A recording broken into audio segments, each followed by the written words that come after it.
everyone.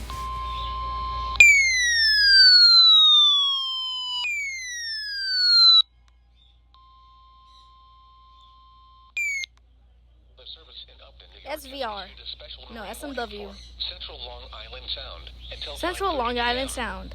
At 4:03 p.m., a severe thunderstorm was located over New Haven Harbor. New Haven moving south Harbor. at 30 knots. Hazard: wind gusts 34 knots or greater and large hail. Large hail. Source: radar indicated. Impact: small craft could be damaged and briefly higher winds and suddenly higher waves. Large hail could result in structural damage. The severe thunderstorm will be near Port Jefferson Harbor around 4:40 p.m. Boaters should seek safe harbor immediately until the storm passes. Wind gusts 34 knots or greater. Large hail. High waves. Yeah, I'm about to make a live stream later. Expected with this storm.